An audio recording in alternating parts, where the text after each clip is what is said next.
Bismillahirrahmanirrahim. Assalamualaikum warahmatullahi wabarakatuh. Alhamdulillahirrabbilalamin. Wassalatu wassalamu ala rasulillah wa ala alihi wa sahbihi wa mawalah amma ba'du. Sahabat beriman yang dimuliakan Allah, Alhamdulillah kita bertemu lagi di channel ini. Pada kesempatan yang berbahagia ini, saya mengajak kita semua untuk bersama-sama menyimak dialog ilmiah lintas agama. Tentunya banyak sekali ilmu, hikmah, dan manfaat yang bisa kita jadikan pelajaran dalam kehidupan kita sehari-hari. Penasaran seperti apa videonya? Mari kita simak bersama. Selamat mendengarkan. Nah, ini ada pendeta datang, Bang. Seniornya Abang ini, seniornya. Kita buat dia juga jadi perkedel di sini, Bang, ya. Halo Dinda, ada adik saya juga sudah datang. Allahu Akbar, mudah-mudahan dia sudah mandi ya. Baik, Dinda gimana, sehat adikku? Aku sehat-sehat selalu. Alhamdulillah, udah sikat gigi belum? Tahu sudah belum? Adik ditanya jangan gitu lah, Dek. Halo Bang. Halo juga Bang, halo. Halo. Gimana Bang? Sehat, Bang?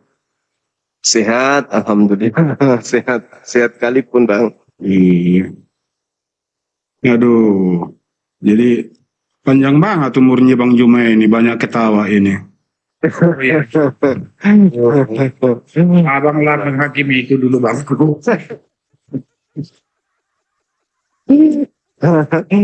Iya. Terus Bang gimana, Bang? Yesus Menghakimi gimana maksudnya? Jangan asal ngomong lah, malu kita. Nah, gimana dong? Masa saya bilang si Ismail anak haram, yang enggak aja kau dapat pelajaran dari mana kau? Betul. Allahu Akbar. Dijawab dong, Bang Etis. Karena dia adalah anak istri kedua daripada Ibrahim. Sebenarnya itu tidak yang artinya menjadi istri sah daripada Abraham. Abraham itu Tuhan berfirman kepada Abraham atau Ibrahim supaya menyuruh pergi dari rumah daripada Sarah. Karena Sarah cemburu melihat istrinya kedua. Memang pada waktu itu Sarah sudah hamil kembali, yaitu hamil itu anaknya Ishak. Udah. Bukan itu masalahnya. Itu tadi itu ada pernyataanmu tadi itu si Ismail itu anak haram gitu. Itu jangan mengutuk lah. Itu kan hati-hati dong. Itu mengutuk Bangko, bukan mengutuk. Soalnya saya menjelaskan kepada Bang Juma biar tahu dia siapakah Ismail ini dan siapakah Ishak. Dan inilah awal sejarah bagi kita yang artinya lahirlah dari Ismail menjadi agama Allah ya, agama Allah. Yaitu Mesir, Arab Saudi, keturunan Ismail lah ini. Karena Tuhan berkati juga, yaitu menjadi bangsa besar juga, itu keturunan Ismail. ya gini Bang. Sedangkan Isa apa yang menjadi Abang tidak usah berkhotbah, tidak usah menerangkan itu. Bang Juma udah lebih tahu itu sejarahnya itu. Cuma itu tamatan SPD dia itu. Bang Juma kan cuma bertanya, itu ngetes abang itu tahu nggak Alkitabnya? Begitu, jadi jangan asal buat statement gitu loh. Malu kita orang Kristen begitu. Itu ada sumbernya Bangku, yang artinya sumber menyatakan antara kelahiran Ismail dengan Ishak. Bahwa dia lahir dari istrinya kedua, bukan dari Sarah.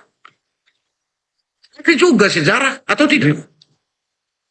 Ya tahu itu, anak kecil juga tahu itu. Kalau tahunya abang, kenapa abang salahkan saya? Bahwa memang Ismail itu... Bukan saya salahkan, itu tadi pernyataanmu loh itu. Tahu nggak itu mengutuk orang Israel itu akan dikutuk Tuhan.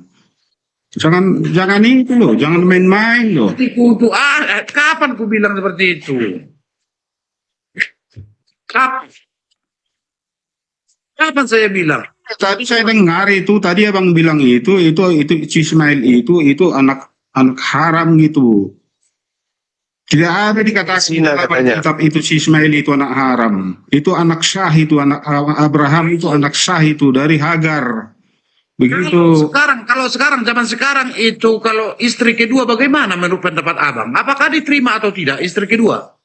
Kalau sekarang, Loh, bagaimana? sekarang yang dipertanyakan itu kan diberikan sama si Sarah.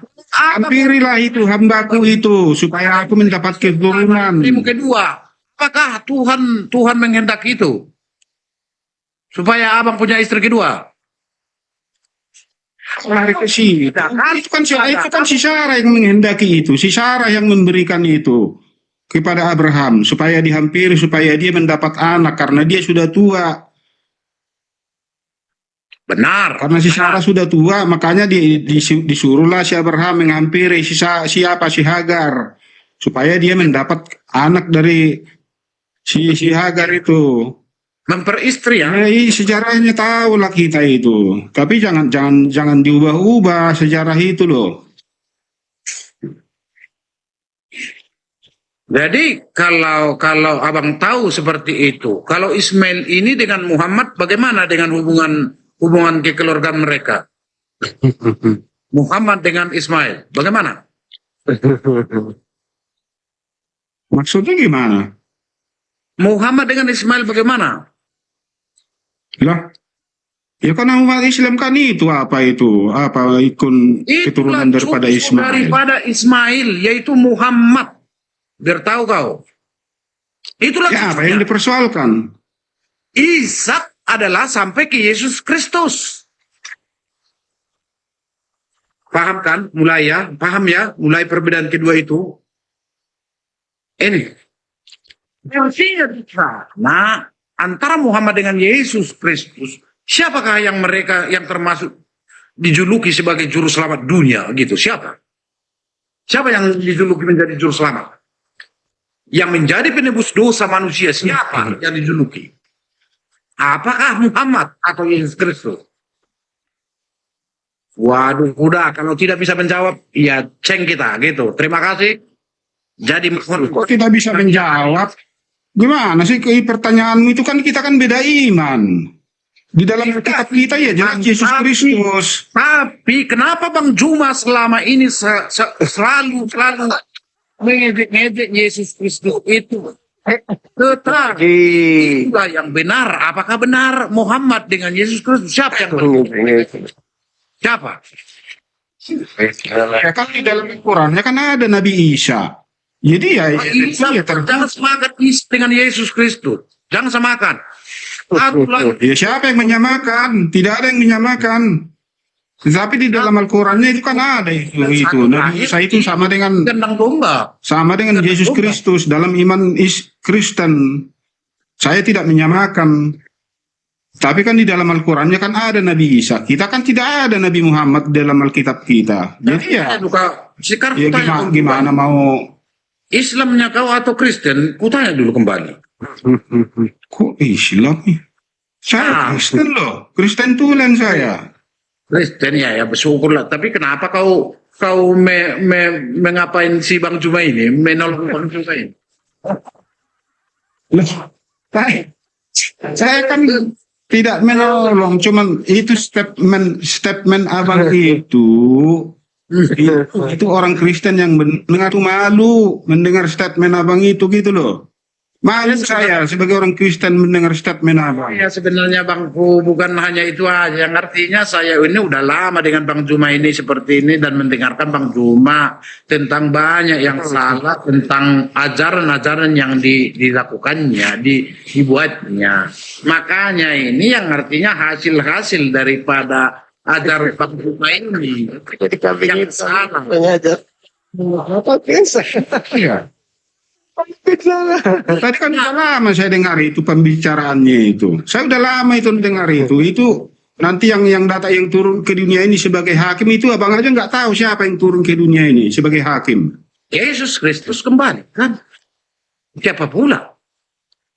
Iya, kenapa susah banget jawabnya? Karena ini lawan saya Bang Zuma. Saya coba dulu yang artinya jangan mau menuruti apa yang dikatakan oleh Bang Zuma. Saya tidak mau. Karena dia adalah penyelesaian, ada penyelesaian. Penyelesaian. Atau boleh saya katakan yang membuat kita jadi bingung apa, itulah tantangan dari Bang Zuma. Jadi iman menjadi goyah, bisa juga goyah iman kita karena dibuat oleh Bang Zuma ini. Namun dia tidak percaya akan penyelamat itu. Saya Bang Zuma, Iya. bahwa itu Yesus adalah Ya, Tuhan. tergantung orangnya. Itu imannya bisa goyah apa tidak gitu. Jangan karena pernyataan si Juma jadi goyah imannya, berarti kan imannya kan lemah kan begitu. Jadi yang membuat goyah ini Bang harus kita lawan juga kan. Yang artinya kita tantang juga ini. Tidak akan sanggup, Bang. Tidak akan sanggup. Kenapa? Itu Bang Zuma itu makan nasi juga. Ya kan Bang Zuma? Nah, itu Bang Juma itu menguasai dalil Al-Quran sama Alkitab. Wah dia Gimana kita mau ngelawan Bang Juma? Dia memiliki perguruan tinggi di mana rupanya? Di mana perguruan tingginya? Kembali dulu itu. Kalau kita 4 tahun di bidang ini, bisa juga 4 tahun. Jadi masih melawan Bang Zuma sama kita.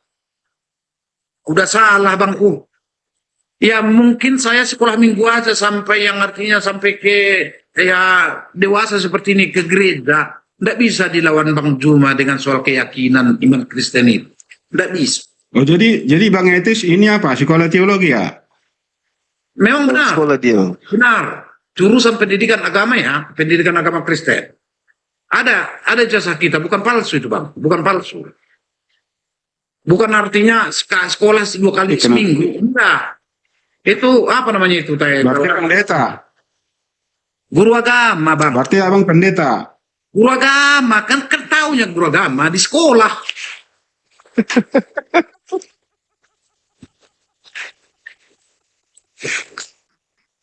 Ini Bang, ini.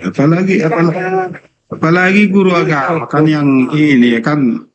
Ini. Oh iya. Itu orangnya. Kita nggak bukan embel-embel Bang, ada apa kita Bang? Ah ini. Apa itu? Kau kenal pasti itu. Bukan mengarang ada kita yang artinya berbicara. Namun saya bercanda-canda dengan Bang Zuma. Bercanda karena kebiasaan dia selalu yang artinya merendahkan Yesus lah. Itulah yang saya. Iya, tuh fitnah lagi.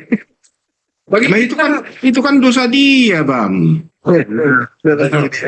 Bukan dosa kita, dia yang berdosa. Itu yang saya lawan Bangku. Saya buat seperti ini, banyak yang menjadi penyimpangan. Tidak jadi masalah, yang penting dia sadar dulu. Makanya tadi sempat tidak akan mampu Bang. Abang kan tahu kan hanya Roh Kudus yang bisa mengubah hati seseorang. Benar. Hanya Roh Kudus yang mampu untuk mempengaruhi seseorang. Dan itu juga kalau kita manusia tidak akan mampu.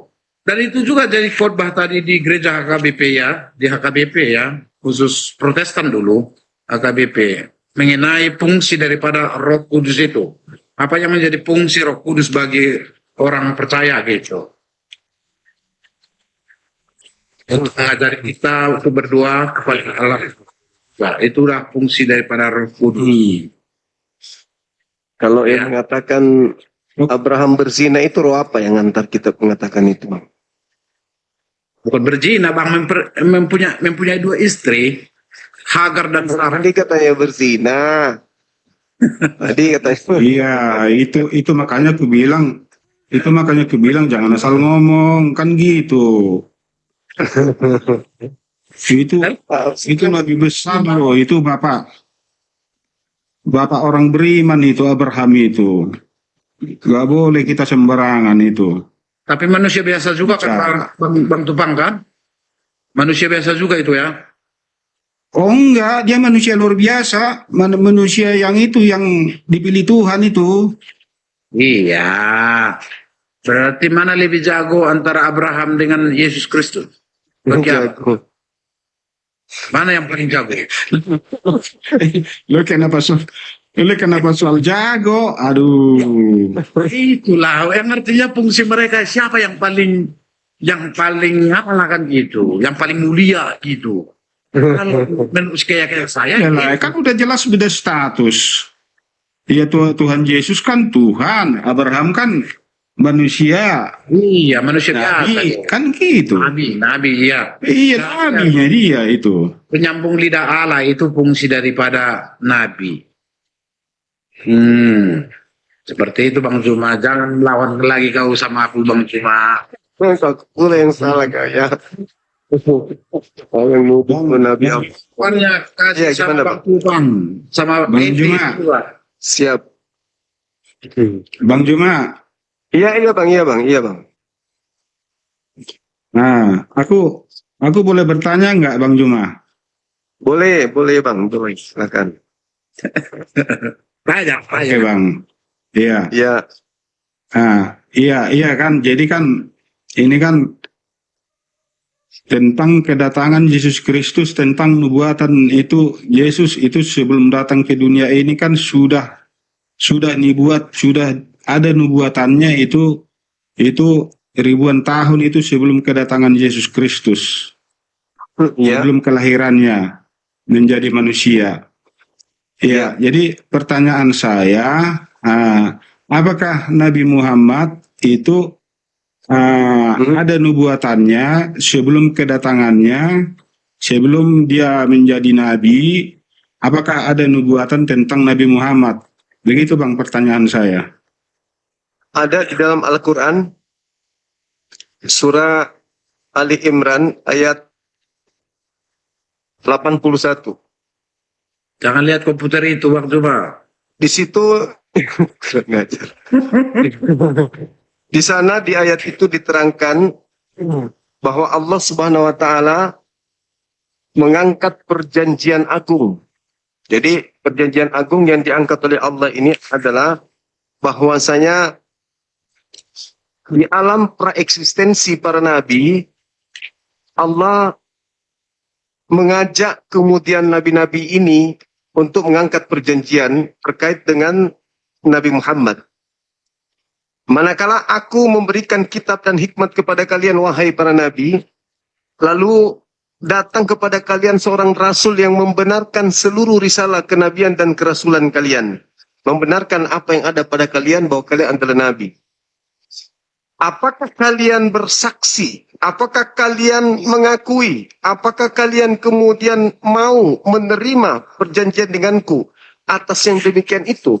Bahwa aku akan mengutus seorang rasul penutup yang akan membenarkan kalian. Maka para nabi kemudian mengatakan, akrarna. Kami semua berikrar, kami semua berjanji, kami semua mengatakan itu. Maka Allah mengatakan apa? Fashhadu wa ana. Maka bersaksilah kalian denganku. Saksi tentang apa?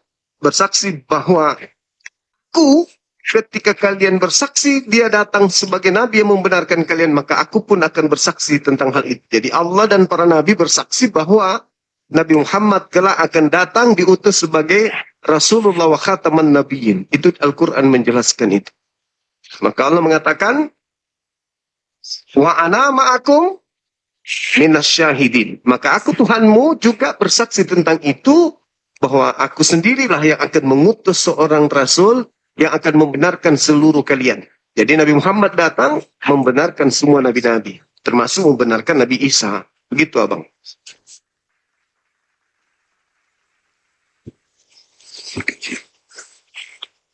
Berbeda dengan kesaksian Bang Etis, Abraham dibilangnya berzina. Tertulis di mana Bang? Al-Quran surah Ali Imran Catat nih, ayat tertulis di mana? Ali Imran ayat 81 Bang.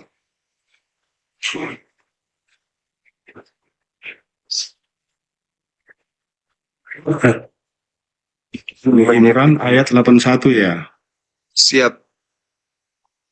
Wa iz ahazallah mitsaqabani mitsaqan nabiyyin. Nah, seperti itu dalilnya, Bang.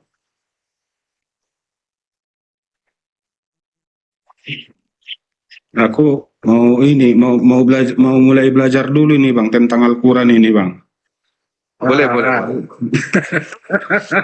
Udah terlambat nih Bang tuh Bang. Enggak ada kata terlambat. Tidak, Terlambat. tidak adalah kata terlambat. Mana ada kata terlambat? Nggak ada lah. Ya, kita mau di ujung ini pun, di ujung tanduk pun nyawa kita mau belajar, nggak ada masalah. Kan gitu. Jadi kan Betul.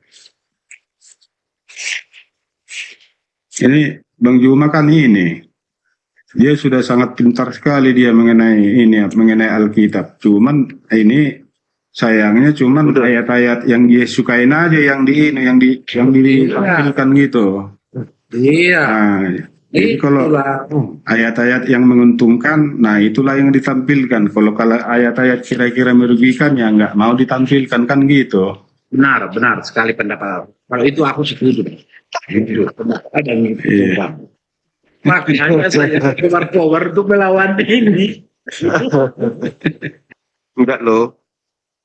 Enggak. Sebenarnya Yesus itu ketika dia datang kan memang dia mengajarkan dirinya sebagai utusan Tuhan.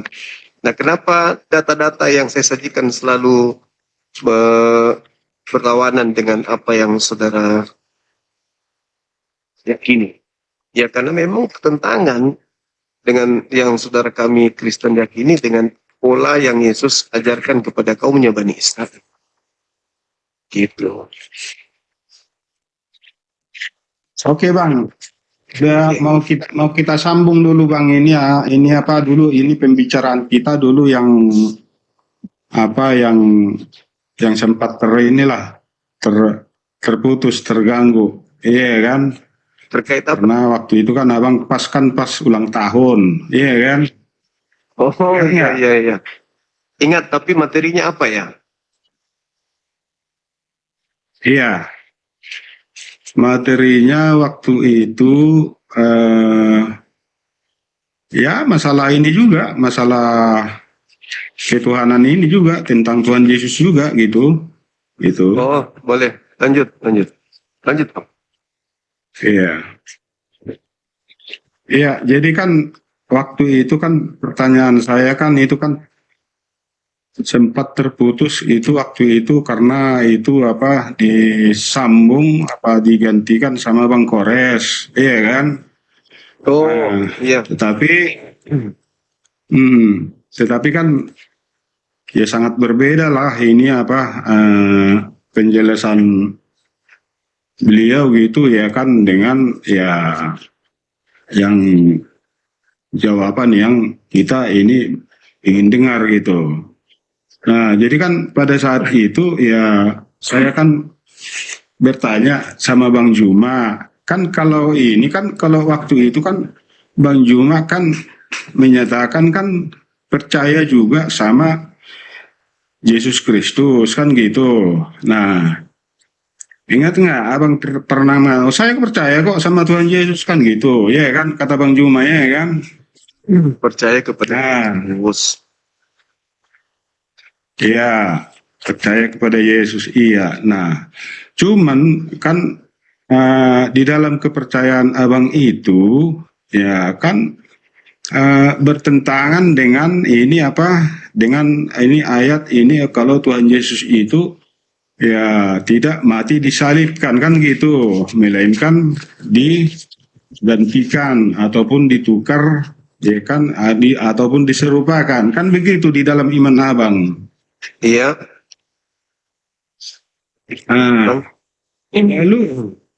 Lalu Abang bilang percaya sama Tuhan Yesus itu yang dalam hal apa yang Abang percayai gitu? Karena saya rasa kan tidak sinkron gitu, tidak nyambung gitu dengan iman Abang gitu loh Bang. Iya. Baik. Yesus saya percaya berdasarkan kesaksian dia, bukan berdasarkan kesaksian orang lain. Kan dia mengatakan dua hal yang penting dari diri Yesus itu. Yang pertama adalah Yesus, yang kedua pengikutnya. Di dalam Yohanes 17 nomor 8, Yesus mengatakan, segala firman yang engkau berikan telah aku sampaikan kepada mereka. Dan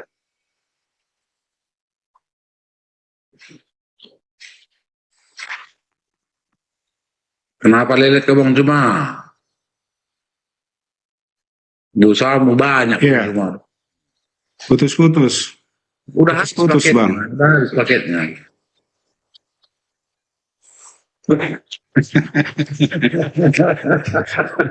Pakai itu ya, paket itu ya. Iya. BPJS ya. Nah, Sinyalnya BPJS. iya. Itu kan.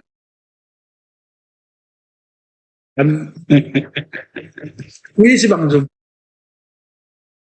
Dan saya pun percaya kalau Yesus itu utusan. Kan gitu.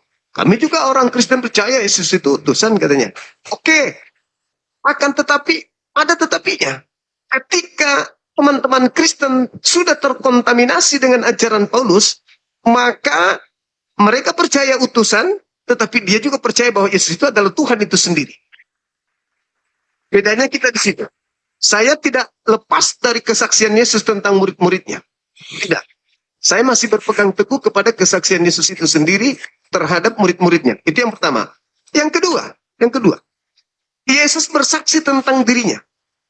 Di dalam Yohanes 5:36 ada kesaksianku yang lebih penting dari kesaksian Yohanes Pembaptis. Bahwa semua pekerjaan yang aku kerjakan, pekerjaan itu yang aku kerjakan sekarang dan pekerjaan itu yang bersaksi bahwa Bapalah yang telah mengutus aku. Nah, saya juga ada di situ. Biiznillah. Semua yang Yesus lakukan biiznillah. Bukti bahwa Allah yang telah memberi izin untuk ia lakukan. Membangkitkan orang mati, membuat orang buta melihat, orang lumpuh berjalan. Biiznillah. Saya berada di situ. Kesaksian Yesus tentang muridnya, saya ikut di situ. Kesaksian Yesus tentang dirinya, saya pun mengaminkan dan mengimani itu. Sedangkan ketika saudara mendengarkan kesaksian Yesus, bahwa dia melakukan segala pekerjaan itu bukti dia adalah utusan, Anda justru menjadikan itu sebagai bukti ketuhanan. Membangkitkan Yesus, Anda katakan itu bukti ketuhanan. Membuat orang lumpuh berjalan, bukti ketuhanan. Berjalan di atas air, bukti ketuhanan.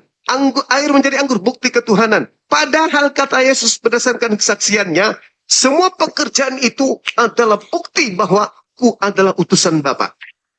Makanya saya percaya. Percaya kalau dia utusan. Begitu abangku. Sementara saudara-saudaraku ini juga percaya. Tapi ada yang sangat disayangkan. Kalian juga percaya ajaran politeisme yang diajarkan Paulus. Kalian tidak mengajarkan monoteisme saja, satu Tuhan. Tapi kalian mencampur adukan dengan ajaran Paulus yang politeisme. Sehingga apa yang terjadi? Satu di dalam tiga. Tritunggal. Nah, itu di situ kelemahannya. Sementara saya masih mendudukkan kesaksian Yesus di atas daripada kesaksian-kesaksian yang lain. Sekaitan dengan dia. Nah, Al-Quran saya berdasarkan Nabi Isa pun begitu. Nabi Isa hanyalah utusan Tuhan bagi kaumnya Bani Israel. Begitu abangku, silakan. Ya, ya, terima kasih Bang.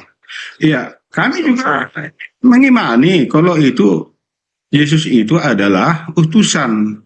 Tapi Yesus itu bagi kami bukan hanya utusan. Ya, itulah. Yesus adalah utusan.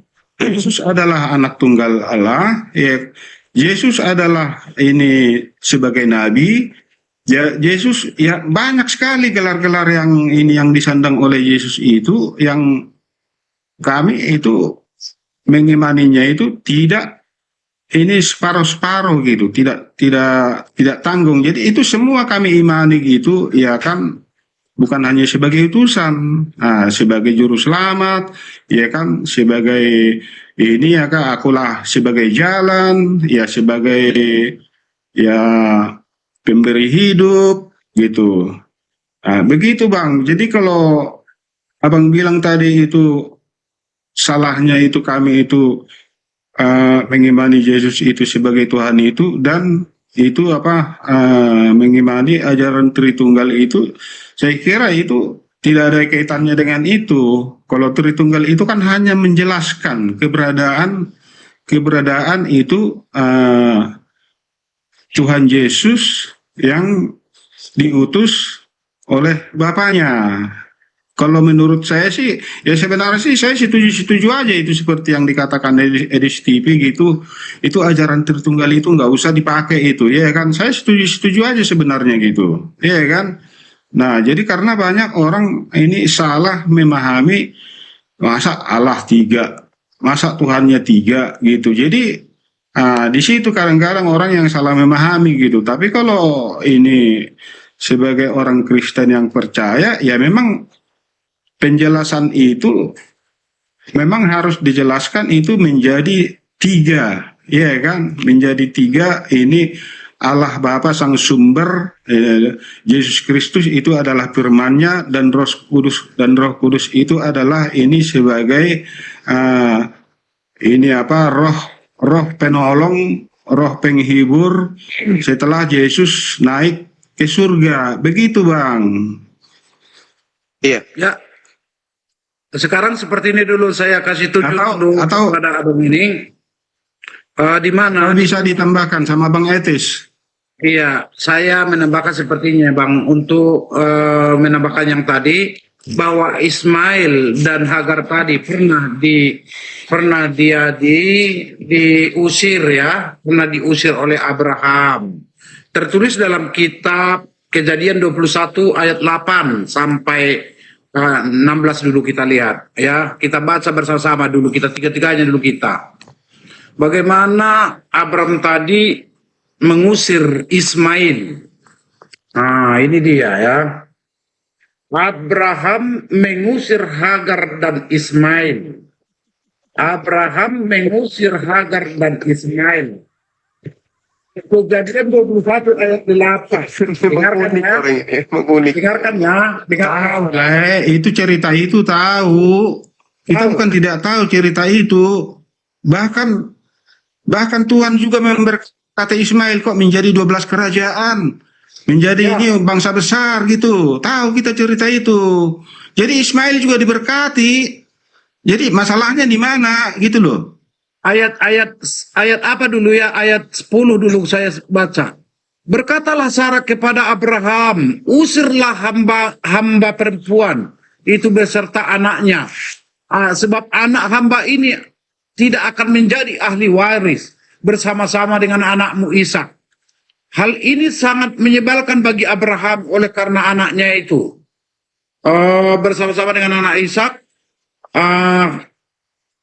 Ayat 12, tetapi Allah berfirman kepada Abraham, janganlah sebal hatimu karena hal anak dan budakmu itu, dalam segala dikatakan Sarah kepadamu, haruslah engkau mendengarkannya. Yang artinya Allah setuju dengan perkataan Sarah bahwa harus diusir Ishak beserta Hagar dari rumahnya.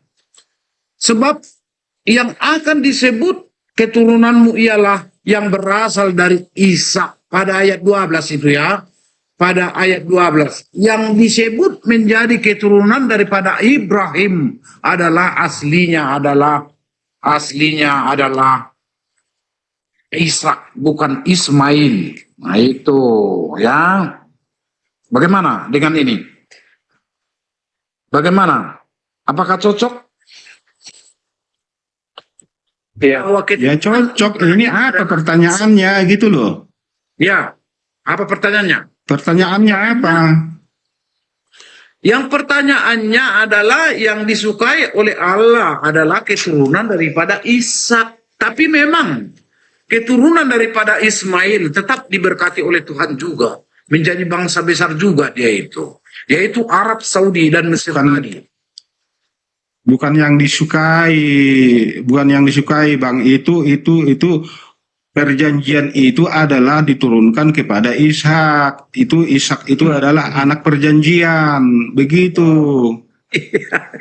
Itu yang saya maksud. Biar tahu dulu, biar paham Bang Juma ini keturunan siapa dia, kan gitu. Kepercayaan siapa yang diikuti oleh Bang Juma, itu yang saya maksud. Bang Aritorang, Bang Tupang, gitu. Sedangkan kita ini Ishak sampai keturunannya yaitu Yakub sampai ke Raja Daud dan sampai ke Yesus Kristus. Inilah yang menjadi persepakat antara Bang Etis dengan Bang Juma gitu. Makanya untuk ketemu gitu. Pada awalnya aku merawat dulu ya. Iya, silakan Bang. pada awalnya Bang Juma, yang artinya antara Abraham dengan Ishak dan Ismail tadi memang saudara mereka, saudara. Dua-duanya ini bersaudara. Satu bapak tapi dua ibu. Satu bapak, dua ibu. Saya jelek-jelek Ismail. Ismail juga diberkati oleh Tuhan menjadi bangsa yang besar juga. Yaitu itulah yang diberkati tadi Mesir, Arab Saudi dan lain-lain yang berhubungan dengan para kaum muslimin. Itu Bang Juma. Ya, terus hubungannya dengan Kristen? Sedangkan hubungannya dengan Kristen, keturunannya sampai ke Yesus Kristus lahir menjadi Tuhan dan Juru Selamat dunia. Makanya saya simpulkan Bang Juma tidak percaya akan Yesus Kristus itu sebagai Tuhan dan Juru Selamat dunia. Itu Bang Juma. Iya, benar. Nah, setelah Yesus ini menjadi keturunan Ishak dan menjadi penyelamat dunia, apakah dia sebagai hakim? Kalau sebagai hakim, kenapa kau kembalikan kembali gitu? Yang boleh sebagai hakim. Bang Tubang menurut kita itu Tubang kem. Lagi penyakitnya. Dulu bangga Yesus hakim. Sekarang menghindari. Jawaban saya. Kalau soal penghakiman adalah itu bukan urusan kita, tapi urusan Tuhan lah untuk menghakimi benar. Itu. Dan bukan manusia. Bukan masalah urusan kita. Yesus datang menghakimi dan penghakimannya itu berdasarkan atas firman yang Yesus terima dari Tuhan. Kan begitu? Benar nggak? Nah, sekarang hukuman bagi orang yang makan babi menurut Tuhan apa? Oh, kembali ke sana ya, babi. Iya dong. Kan Anda bangga nih. Bukan Ismail. Oke. Silakan aja dengan narasi yang Anda bangun. Tapi Yesus yang akan menjadi penghadang nanti dengan penghakiman yang ia bawa. Nah, sekarang ketika Yesus mengatakan barang siapa yang mendengarkan perkataanku tapi tidak melakukannya, dia sudah ada hakimnya itu. Aku datang bukan aku tidak menjadi hakimnya. Lalu siapa yang menjadi hakimnya? Bapak. Oke, Bapak menjadi hakim di cerita ini. Yesus hanya menyampaikan firman Bapa, tapi yang menjadi penghakim nanti adalah Bapa itu sendiri. Pertanyaannya, sebagai hakim melihat terdakwa makan babi, hukuman dari hakim?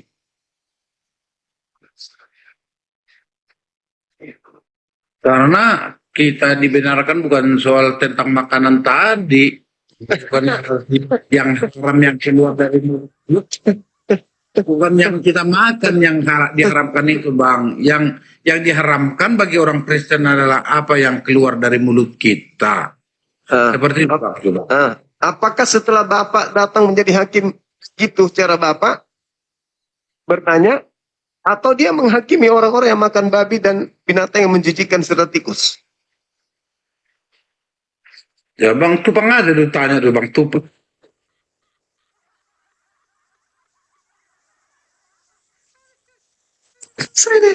Cuma ada dia kamar mandi.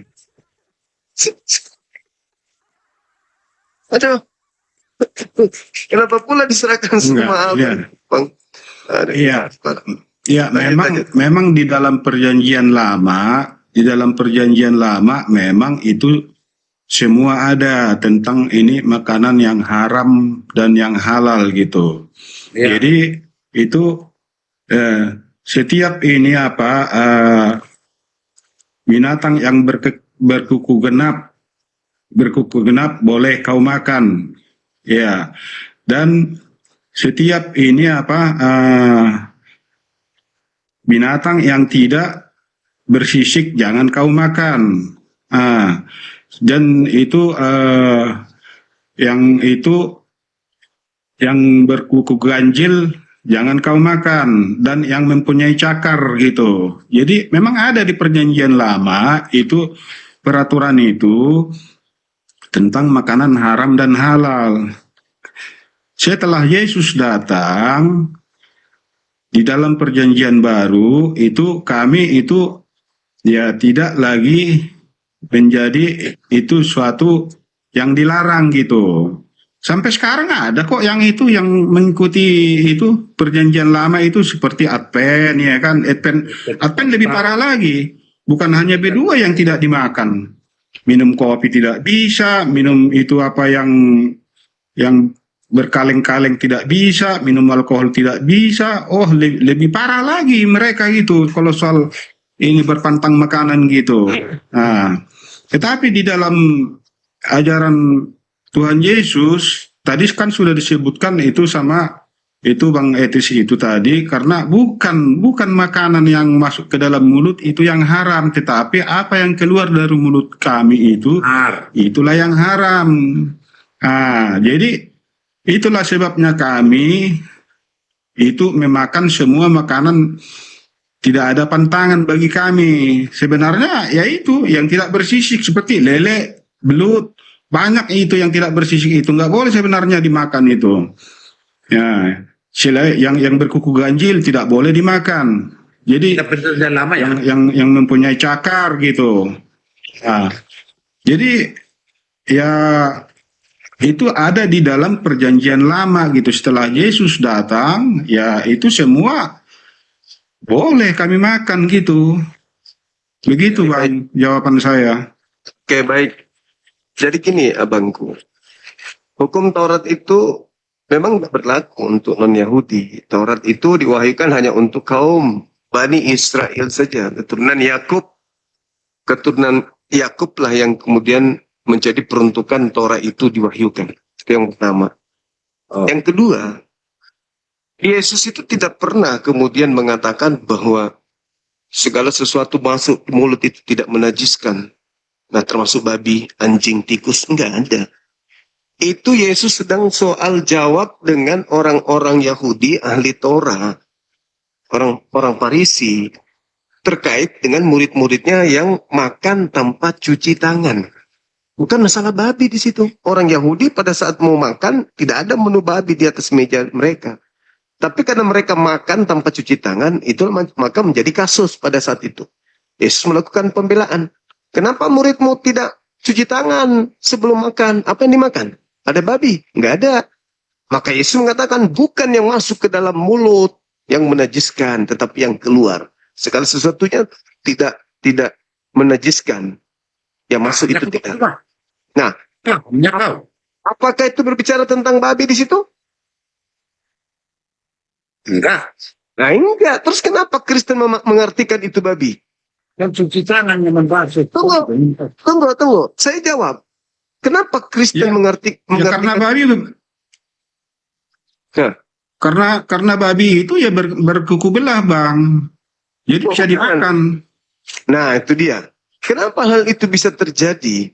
Padahal Imamat 11:7 kan jelas, jangan kau makan babi, itu haram bagimu. Itu yang pertama. Yang kedua, sebenarnya orang Kristen itu tidak ada bagian dalam Torah. Wahai orang Kristen, jangan kau makan babi, nggak ada. Karena hukum Torah itu diwahyukan hanya untuk Bani Israel, Bani Ishak, Bani Yakub. Nah, sedangkan orang-orang Kristen ini tidak melakukan Taurat, bahkan memang tak ada perintah untuk mereka. Kan tetapi, ketika dikatakan jangan ada ilah lain, ketika dikatakan jangan makan babi, bla bla dan seterusnya, lalu orang Kristen ini mengaku sebagai pengikut Yesus. Di dalam pengajaran Paulus di Galatia 5 nomor 18, di situ Paulus mengatakan, jika engkau memberikan dirimu untuk dipimpin oleh Roh, maka engkau tidak hidup di bawah hukum Torah. Itu pengakuan Paulus sendiri. Artinya bahwa ketika dikatakan apabila engkau menyerahkan dirimu untuk dipimpin oleh Roh, maka kamu tidak hidup di bawah hukum Torah. Tidak hidup di bawah hukum Torah. Berarti Kristen boleh menuhankan banyak Tuhan. Boleh menuhankan lebih dari satu Tuhan. Kenapa? Karena Kristen ketika dia memberikan dirinya untuk dipimpin oleh roh, kan dia tidak lagi hidup di bawah hukum Torah. Di mana hukum Torah tidak boleh ada ilah lain di hadapan Elohim. Tapi Kristen sah-sah saja mengilahkan Yesus, mengilahkan Roh Kudus di hadapan Elohim. Kenapa? Karena Kristen telah dipimpin oleh roh. Pertanyaannya, roh apakah gerangan yang menghantarkan manusia meninggalkan hukum Tuhan?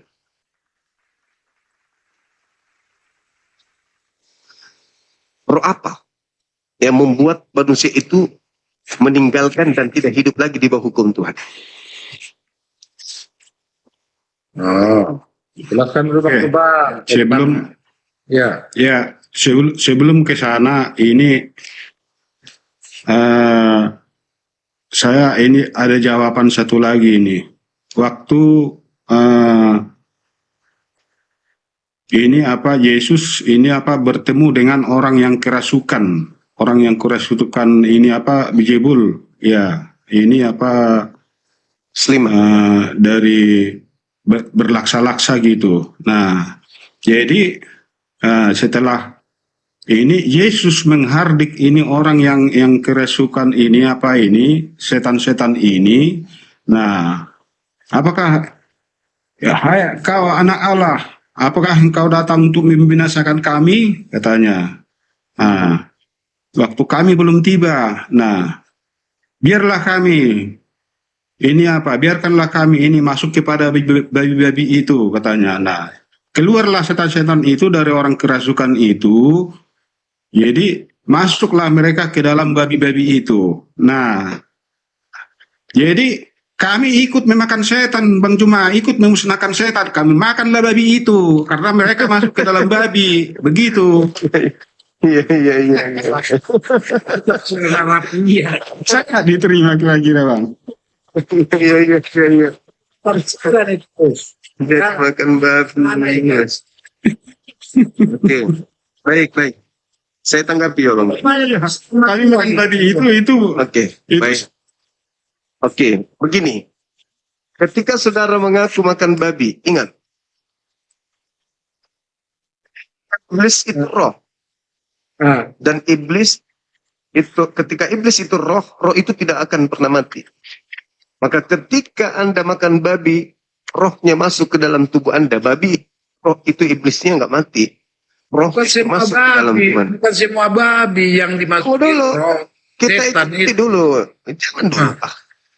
Bukan semua babi. Tadi Pak Abang ini mengakui dia makan setan tuh. Nah, setan itu nggak mati. Setan itu hidup. Maka ketika Anda makan babi, betul. Anda makan setan. Berarti dalam tubuh Anda ada setan. Begitu. Makanya dikatakan oleh Galatia 5 tadi. Galatia 5 nomor 18. Jika engkau memberikan dirimu dipimpin oleh roh, mungkin yang dimaksud roh yang dari babi ini, maka engkau tidak akan hidup, engkau tidak hidup lagi di bawah hukum Tuhan. Karena dipimpin oleh roh.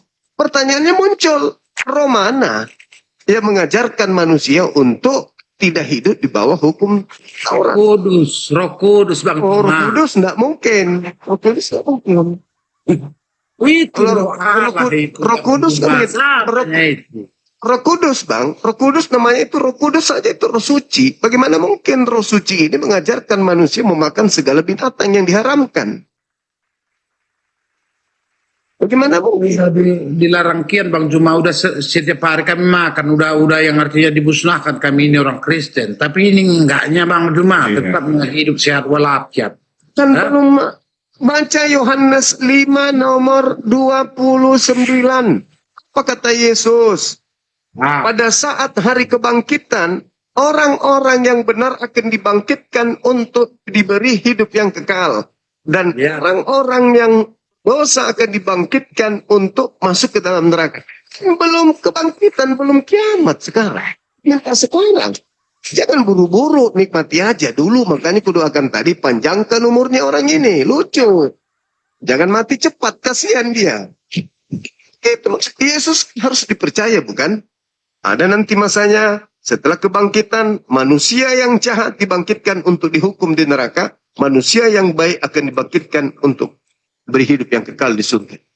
Nah, abang makan Sebenarnya kau lebih cocok kau Kristen Bang Juma daripada Islam. menurut hukum Tuhan. Makan babi itu selamat atau tidak selamat? Hukum Tuhan loh ya. Kamu kuasanya firman Tuhan Iya, semuanya. tapi kan tidak ada Bang secara eksplisit itu apa dilarang. Ya kalau dilarang memang. Masya Allah, sangat luar biasa pemaparan dari kedua belah pihak, sehingga membuat dialog ini semakin lebih menarik. Sahabat beriman yang dimuliakan Allah, tetaplah di channel ini, dan mari kita lanjutkan kembali. Selamat mendengarkan. Itu ya kami itu ngikutin, tapi tidak ada larangan. 11. Imamat 11 nomor 7. Jangan kau makan babi sebab itu haram bagimu. Nah, itu kan buat orang Yahudi itu. Berarti Buat orang Yesus mati Israel. untuk orang Yahudi. Berarti Yesus mati untuk orang Yahudi. Karena dikatakan dalam Galatia 3:13, Kristus telah menebus kita dari kutuk hukum Taurat. Dengan jalan menjadi kutuk. memerdekakan Bang Juma. Kehadirannya lah memerdekakan. Katanya tadi Yesus Memberikan babi bukan untuk saudara Kristen katanya. Larangan makan babi bukan untuk orang Kristen. Yesus datang untuk nebus dosa Taurat. Kutuk Taurat. Berarti Yesus mati bukan untuk kalian. Termasuk itu kamu Bang Juma. Termasuk. Loh. Israel aja. Loh, gimana sih abang? Kenapa Yesus harus mati rupanya? Untuk apa dia mati? Matius 28 itu ya. Apa yang Saudara etis. Saudara etis, Yesus mati untuk apa? Membawa dosa-dosa manusia itu. Ketika ada seorang manusia memperkaos ibu kandungnya dan membunuhnya, itu dihapuskan oleh Yesus dosa orang itu. Hah? Yesus turun mati untuk orang-orang ini?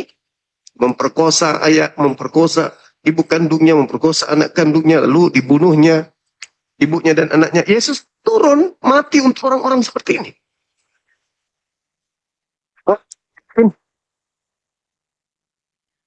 Ya kalau tidak bertobat ya tidak. Coba. Kalau bertobat ya iya. Ujung-ujungnya bertobat kan? Ujung-ujungnya lari ke Islam juga ajarannya. Bertobat. Jadi buat apa dia mati? Kalau ujung-ujungnya bertobat juga.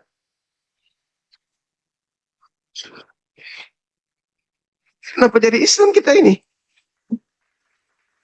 Ya karena memang sudah diprogram dari sejak Adam itu berdosa.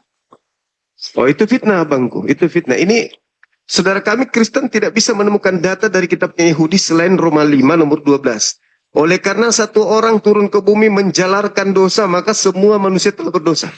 Itu fitnah Adam, itu fitnah Paulus terhadap Adam. Itulah bukti bahwa yang datang kepada Paulus itu bukan Yesus, tetapi makhluk asing yang memakai nama Yesus. Kenapa? Karena dia memfitnah Adam. Di dalam Kejadian 3 nomor 15, aku Tuhan akan mengadakan permusuhan antara keturunanmu iblis dan keturunan perempuan ini. Nah sekarang Paulus melakukan fitnah terhadap Adam. Berarti dia musuh Adam. Karena tidak ada di perjanjian lama, di kitabnya Yahudi, Adam mewarisi dosa. Yang ada, aku Tuhan memberkati engkau Adam, dan juga keturunanmu baik laki-laki maupun perempuan. Galatia 5 Kejadian 5 nomor 2, Kejadian 1 nomor 28. Semua keturunan Adam diberkati oleh Tuhan. Paulus datang padanya sebelum Paulus kedatangan makhluk yang ngaku Yesus, Paulus tidak pernah begitu. Tiba-tiba saja ketika ada yang ngaku Kristus kepadanya, aku Kristus yang kau aniaya, aku Yesus yang kau aniaya. Tiba-tiba Paulus mengatakan hukum Taurat itu sampah. Hukum Taurat itu, dia bilang skubalon. Dia mengatakan hukum Taurat itu adalah tinja. Hukum Tuhan dibilang tinja. Oh itu kan masalah iman itu Bang. Hah? Itu masalah iman itu. Abang kan tidak percaya kalau Paulus kan ini kan bertemu dengan Yesus. Iya kan? Yesus mengatakan apa? Kalau Paulus ini apa tidak berjumpa dengan Tuhan Yesus, lalu si Paulus berjumpa dengan siapa? Kok dia bisa buta sampai 3 hari gitu? Iya kan? Kalau Yesus, kok bisa disebutkan dia itu? Yesus kalau bertemu dengan orang buta malah dibuat matanya melihat. Masa Yesus bertemu dengan orang melihat malah dibutakan? Ini sebaliknya. Coba baca Yohanes Matius 16 nomor 20 Oh 21. tidak, jadi kan si Paulus kan melihat cahaya yang sangat terang kan gitu, sangat itu yang ini apa, sangat terang gitu seperti di apa ini cahaya matahari yang sangat ini yang sangat terang benderang gitu. Jadi itu membuat Paulus bahwa ini apa buta gitu. Kalau kita lihat Kalau pernyataan manusia Yesus, biasa, kalau pernyataan Yesus Bang Lukas 10:18, apa kata Yesus? Aku melihat iblis turun dari langit ke bumi berupa cahaya.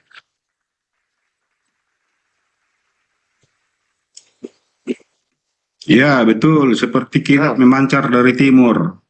Ah, itulah yang dilihat Paulus. Nggak ada orang pernah melihat Yesus berupa cahaya. Meskipun Yesus mengatakan akulah terang dunia, tetapi terang yang dimaksud di situ adalah dia datang kemudian untuk membasmi kejahiliaan, membasmi kebodohan manusia, membasmi ajaran-ajaran paganisme. Dia menjadi terang untuk orang-orang yang gelap yang tidak mengerti Tuhan, yang tidak mengerti hukum Tuhan. Bukan dia datang seperti lampu mobil truk. Sedangkan yang ditemui Paulus benar-benar seperti iblis, terang. Kata Yesus, aku melihat iblis itu turun ke bumi seperti kilat, seperti cahaya yang sangat tajam, cahaya yang sangat terang. Nah, sampai buta Paulus. Itu tentang kejatuhan itu Bang, tentang kejatuhan itu malaikat yang memberontak di surga itu. Itu yang dimaksud di situ. Cocok Bang. Malaikat yang jatuh ini kan berupa cahaya kan. Nah Yesus ketika Betul. nggak ada Yesus ketika dilahirkan dari rahim ibunya berupa cahaya nggak? Oh tidak, itu kan dari roh Allah itu. Tidak. Dari roh. Ketika dia bermukjizat, apakah dia berupa cahaya? Tidak juga kan? Naik ke surga, apakah dia berupa cahaya? Enggak juga. Enggak ada pernah Yesus menampakkan diri berupa cahaya, enggak ada. Sementara yang datang kepada Paulus, gimana? Kita mereka itu apa di bukit itu, waktu bertemu dengan Musa dengan Elia, ada berubah menjadi cahaya putih terang benderang gitu.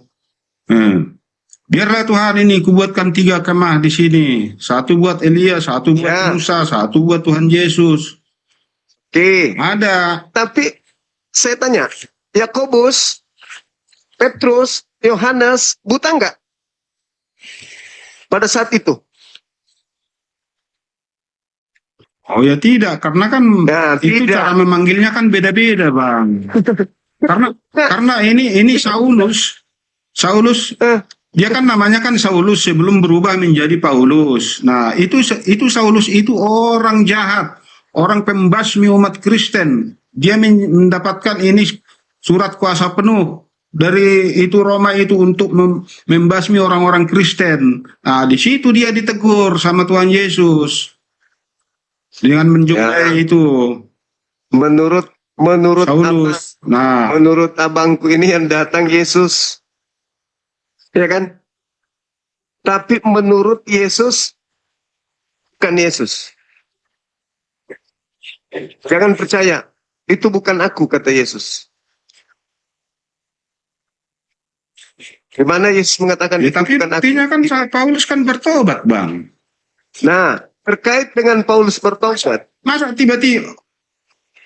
tiba-tiba orang-orang jahat gitu ini apa? Tiba-tiba bertobat itu kalau bukan dari Tuhan. Baik Bang. Baik.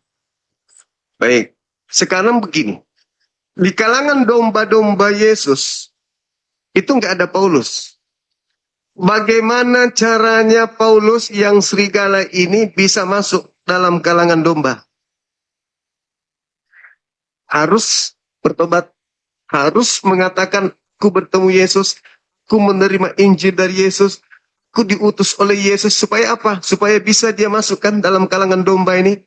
Inilah yang dikatakan, waspadalah kepada ragi orang Farisi, waspadalah kepada orang-orang Farisi, waspadalah kepada serigala yang datang kepadamu menyamar seperti domba. Paulus bagaimana mungkin masuk menyamar seperti domba kalau dia masih beringas? Gak mungkin bisa. Dia harus kemudian menyatakan dirinya sebagai bagian daripada murid, sebagai bagian daripada Yesus. Sehingga dia mengatakan, yang datang kepadaku Yesus sehingga aku bertobat, sehingga aku menjadi seperti ini sekarang nih. Menjadi seperti kalian. Sehingga berbaur dengan murid-murid Yesus. Nyamar seperti domba. Tapi ajarannya kok jadi berbeda? Kok enggak seperti ajaran Yesus lagi? Yesus mengatakan di dalam Matius 5 nomor 19, barang siapa yang meniadakan hukum Taurat, meskipun yang paling terkecil, maka dia akan menempati tempat terhina dalam kerajaan langit. Sebaliknya, barang siapa yang melakukan hukum Taurat, segala perintah-perintah yang dalamnya dan mengajarkan kepada orang lain, maka dia akan menempati tempat tertinggi dalam kerajaan langit. Paulus mengatakan apa? Tidak ada orang yang dibenarkan karena menjalankan hukum Taurat. Tidak ada. Kata Yesus, barang siapa yang menjalankan Taurat dan mengajarkan kepada orang lain, dia akan menempati tempat tertinggi dalam kerajaan langit. Kata Paulus, tidak ada. Tidak ada. Kamu lepas dari Yesus Kristus kalau kau mengharapkan ada kebenaran dalam hukum Taurat. Bahkan dia mengatakan, jikalau engkau memberi dirimu dipimpin oleh roh, maka kamu tidak akan hidup di bawah hukum Taurat. Galatia 5 nomor 18. Jadi kalau Kristen mengaku dipimpin oleh Roh Kudus, Kristen tidak hidup di bawah hukum Taurat. Tetapi boleh berbicara, oh kami ini adalah penganut Torah, kami melakukan 10 hukum. Loh, kalau melakukan 10 hukum, berarti saudara tidak dipimpin oleh roh. Kalau dipimpin oleh roh, tidak hidup di bawah hukum Torah. Malah Paulus mengatakan Galatia 2 nomor 21. Jikalau engkau mengharapkan ada kebenaran dalam Torah, maka sia-sialah kematian Yesus. Sia-sialah kebangkitan Yesus. Kalau kau mengharapkan ada kebenaran dalam Torah, maka sia-sialah kebangkitan Yesus. Berarti orang Kristen tidak bisa lagi mengharapkan ada kebenaran di Torah. Kristen harus benar-benar dipimpin oleh roh. Roh mana yang tidak mengajarkan kemudian tunduk kepada hukum Tuhan? Ya roh setan. Boleh nggak roh setan datang mengaku Yesus? Boleh.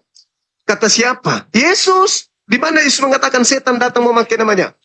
Matius 24 nomor 4 nomor 5, waspadalah agar kalian jangan disesatkan, sebab akan datang banyak penyesat memakai namaku dan berkata, akulah Kristus. Mereka akan menyesatkan banyak orang. Dan saya mengatakan, jadi ketika ada orang datang makhluk pada Paulus, akulah Yesus yang kau niaya. Seketika dipercaya. Kata Yesus, jangan kau percaya, itu bukan aku. Tapi memakai namamu, memang kalau memakai namanya bom-bom, tidak mungkin orang percaya. Tidak ada kalimat itu, Bang. Ada. Matius 24 nomor 23. Jadi apabila ada orang berkata, Mesias ada di sini, Mesias ada di sana, jangan kau percaya. Sebab apa? Itu bukan aku yang datang kepada dia tuh. Sebab Kristus itu beda konteks, palsu. Bang. Loh, kok beda konteks? Beda konteks itu, Bang. Kok beda konteks? Apanya beda konteks? Coba. Matius 23, Matius 24. Nah, tulisan Paulus dengan tulisan Matius itu jangan disamakan. Nah, abangku, yang diceritakan Matius adalah keadaan di tahun 30. Yang diajarkan Paulus adalah keadaan dia di tahun 48. Yesus di tahun 30 mengatakan kepada muridnya di atas Bukit Zaitun, apabila ada orang datang kepadamu mengatakan Mesias ada di sini, Mesias ada di sana, jangan kau percaya. Sebab Kristus palsu. Iya, itu kan tahun itu perikopnya tentang nabi palsu, Bang. Nah, tentang penyesat dan akhir zaman. Iya, tentang penyesat. Begitu Yesus mengajarkan muridnya di tahun 30, apabila ada orang datang kepadamu, memakai namaku dan berkata, akulah Kristus, dia akan menyesatkan orang banyak, jangan kau percaya. Nah, berjalannya waktu di tahun 40, Paulus datang bertemu dengan murid Yesus. Perkenalkan diri, saya Paulus bertemu dengan gurumu, dan dia mengajarkan aku. Menurut Yesus kepada mereka, apakah mereka harus percaya kepada Paulus atau tidak? Ya iya, kami kan diajarkan, kami diajar untuk menguji itu roh itu. Jadi tidak semua roh kami percayai. Bukan Ujilah Anda, itu. bukan saudara, Dari buahnya lah kamu. bukan abangku yang disuruh Bagaimana? percaya atau tidak percaya. Kenapa yang ditanya Yesus? Murid-muridnya Bani Israel yang bersama dia duduk di atas Bukit Zaitun. Kan Anda kan justru murid Paulus. Yang ditanya di sini adalah murid Yesus. Kalian yang 11 orang, dengarkan. Apabila ada yang berkata bertemu dengan aku di padang gurun, bertemu dengan aku di dalam bilik, jangan kau percaya. Jangan kau percaya. Sebab Kristus palsu. Sebab Yesus palsu. Akan datang melakukan banyak mujizat, tanda-tanda, dan kekuatan sekiranya mungkin untuk menyesatkan orang-orang pilihan juga. Camkanlah. Aku telah mengatakannya terlebih dahulu kepadamu. Jadi apabila ada orang berkata ada Yesus di padang gurun, ada Yesus dalam bilik, jangan kau percaya. Itu bukan aku. Jadi begitu. Aku nanya abang ini. Silakan. Aku nanya, itu udah terjadi belum? Sudah terjadi. Itu sudah digenapin belum? Di mana buktinya? Paulus, Ananias, Petros. Kok Paulus? Loh, jadi yang ditemui Paulus ini? Belum, itu belum terjadi, Bang. Itu nanti pada saat mau kedatangan Tuhan Yesus. No, pada saat kedatangan Yesus yang kedua, itu jawaban dari Yesus yang datang, tapi bukan dia. Kata Yesus, sebab sama seperti kilat yang menyambar dari timur sampai ke barat, demikianlah nanti tanda kedatanganku. Jadi yang lain jangan kau percaya. Sebab kalau aku yang datang, Tapi Paulus kan tidak mengaku Mesias, Bang. Yang datang kepada Paulus, Mesias gak? Oh iya jelas ya, karena memang yang datang ya Tuhan Yesus. Jangan percaya kepada yang datang. Belum, itu belum digenapi, Bang. La haula wala Belum quwata illa digenapi billah. itu. Yang belum digenapi itu adalah rangkaian bab pengajaran Yesus yang terakhir. Kalau ada yang datang kepadamu mengaku aku, jangan kau percaya. Sebab kalau aku yang datang, maka akan terjadi tanda akhir zaman. Yaitu matahari tidak percaya, bulan. Matahari menjadi gelap, bulan tak percaya, bintang berjatuhan, kuasa langit berguncang. Itu aku. Selain daripada itu, jangan kau percaya. Betul. Nah, ketika ada sosok mengaku Kristus pada Paulus, ada nggak tanda-tanda matahari menjadi gelap? Bulan tak bercahaya, bintang berjatuhan, ada nggak? Tidak ada kan? Maka kata Yesus, jangan kau percaya, itu bukan aku. Kalau sama Paulus itu mengaku itu sosok Tuhan Yesus, itu betul. Tapi Paulus kan tidak mengaku sebagai Mesias. Bukan Paulus yang mengaku Mesias. Coba dibaca Matius 20. Ya begitu isi firman-Nya. Kalau ada yang mengaku atas namaku, memakan namaku, bermujizat demi namaku, itu yang dimaksud Tuhan Yesus. Benar Bang, benar. Sekarang kan mereka mengatakan gini, Yesus mengatakan kepada mereka gini, apabila ada yang berkata Mesias ada di sini, Mesias ada di sana, jangan kau pergi ke situ. Jangan kau percaya.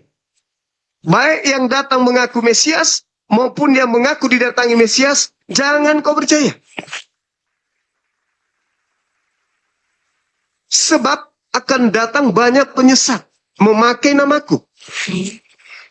Nah, termasuk yang datang kepada Paulus memakai namaku. Setelah datang kepada Paulus memakai namaku, apa yang terjadi sama Paulus? Paulus mengutuk Taurat. Paulus mengutuk kemudian hukum-hukum Tuhan yang justru menyelamatkan orang, malah dikutuk sama dia. Lalu apa? Dia juallah 13 kitabnya ini. Dijuallah Yesus kemana-mana. Tapi nggak laku bagi Bani Israel. Lakunya untuk Roma, Yunani, Belanda, Indonesia.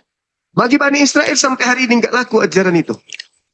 Jangankan itu kan tafsiran abang kan begitu. itu fakta Bang sampai hari ini. sampai hari ini. Kalau orang Yahudi Israel sudah mengakui Tuhan Yesus, udah kiamat bang, dunia ini bang, belum. Nanti Sama kita imannya dari aspek itu. Nanti ketika Yesus datang kedua kalinya baru menganga mereka. Oh, ternyata yang kami tolak selama ini benar-benar Mesias Yesus inilah orangnya rupanya. Nah itu. Nah, sekarang Itu buat pertanyaannya. nanti. Nah, sekarang pertanyaannya, apakah Mesias yang ditunggu oleh Bani Israel adalah Elohim yang turun menjelma menjadi manusia? Oh iya. Kata Kristen, kata Yahudi, Mesias yang mereka tunggu siapa? Mesias yang mereka tunggu Belum manusia. lahir, mereka masih menunggu. Iya, Mesias yang mereka tunggu manusia atau Tuhan? Ya Tuhan yang mereka tunggu. Oh enggak, yang Sebagai mereka Mesias. tunggu itu enggak. Di dalam tradisi Yudaism, Tuhan itu bukan Mesias. Dalam tradisi Yudaism, Mesias itu adalah raja, juru selamat mereka. Bukan Tuhan, karena mereka Tuhan tidak turun ke bumi. Jadi mereka itu pemahamannya itu yang raja yang mau datang itu lahir di istana, ya kan? Langsung ini membebaskan itu mereka.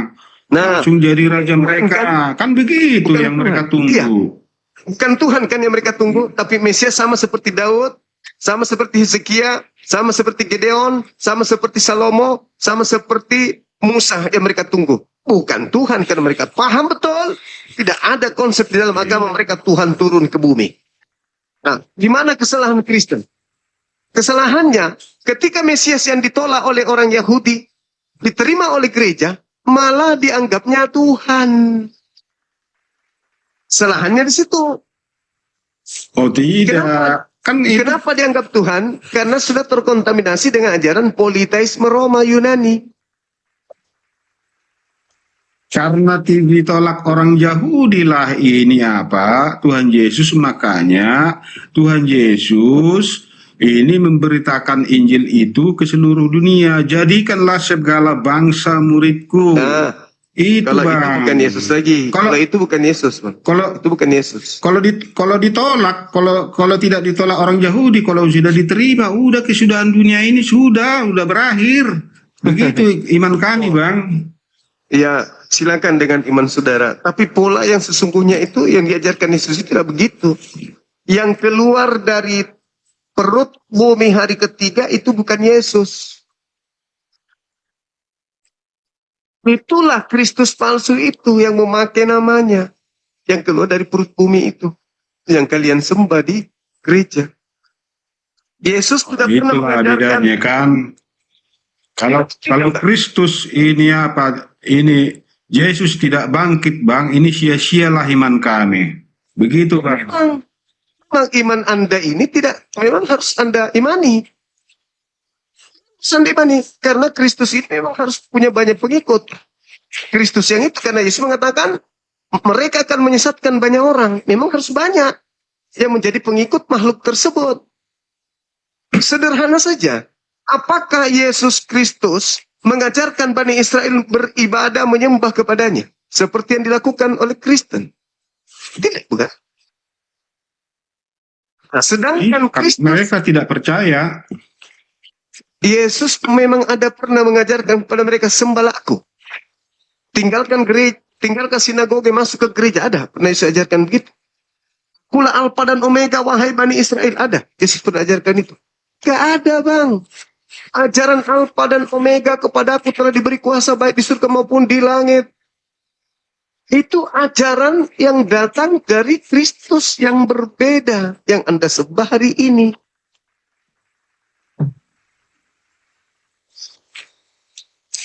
Kalau Yesus Kristus dirunut ajarannya dari A sampai ke Z, tidak akan menghantarkan manusia menyembah dia. Tidak akan. Yesus hanya mengajarkan manusia untuk menjadikan dia sebagai utusan Tuhan, Mesias. Orang yang diurapi Tuhan untuk kaumnya Bani Israel. Dari mana Kristen kemudian menuhankan Yesus? Ya karena itu Kristus yang datang kepada Paulus itu. Berbeda ajarannya. Iya.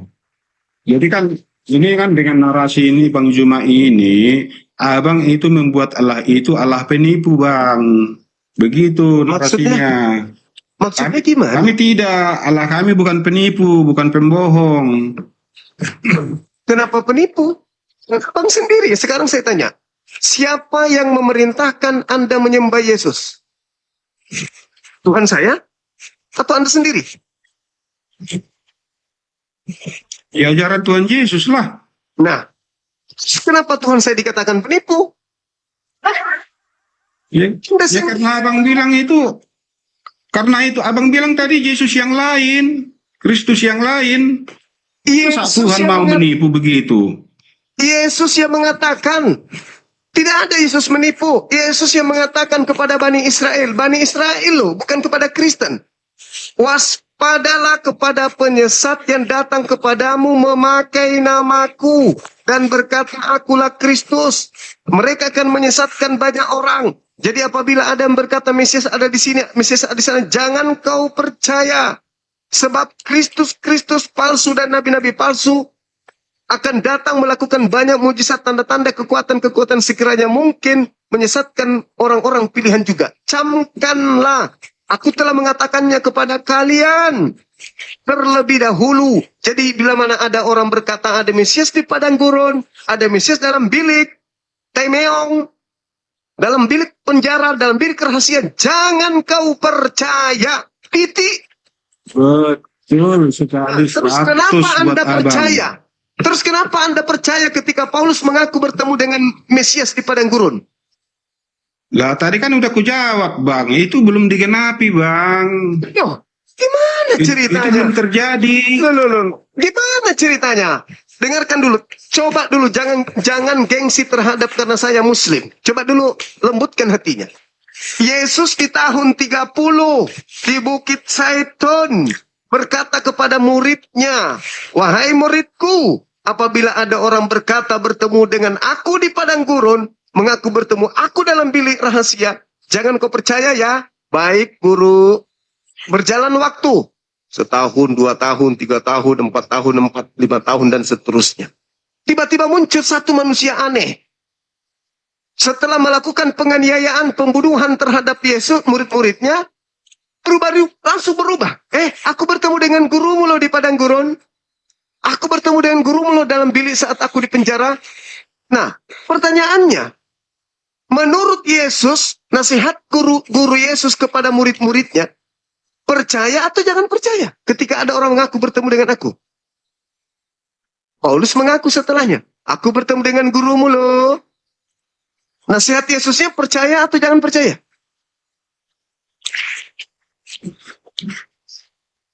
Murid-murid tak ada yang percaya. Tapi kan udah aku bilang itu kan belum digenapin. Oh jadi aneh ya terserah abang kalau itu udah digenapin ya terserah abang. Kita kan beda pemahaman kan gitu. Oke, abang melakukan pembelaan kepada Paulus karena abang murid Paulus. Tapi murid Yesus sudah dinasihati Yesus jangan percaya. Titik. Tidak, saya bukan murid Paulus. Lalu kenapa Anda percaya? Kalau murid kan dilarang percaya. Ya karena ada di dalam Bible, Bang. Bagus. Masa kami nggak percaya? Berarti Anda percaya kepada pemberitaan orang-orang yang datang menggenapi nasihat Yesus kepada muridnya.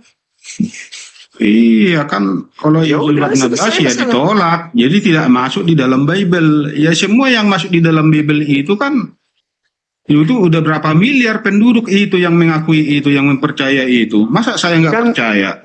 Kan Yesus memang mengatakan banyak orang yang akan disesatkan pakai namaku. Sudah dinubuatkan sama Yesus banyak orang. Bukan 1 orang, 2 orang, 3 orang. Memang banyak orang. Makanya nanti Yesus mengusir. Kalian semua adalah pembuat kejahatan. Aku tidak mengenal kalian. Karena mengatasnamakan Yesus, tapi bukan Yesus asli. Penyesatnya datang memakai nama Yesus. Sehingga kalian menyembah karena Anda anggap itu Yesus. Padahal itu bukan Yesus. Memakai namaku menyesatkan banyak orang.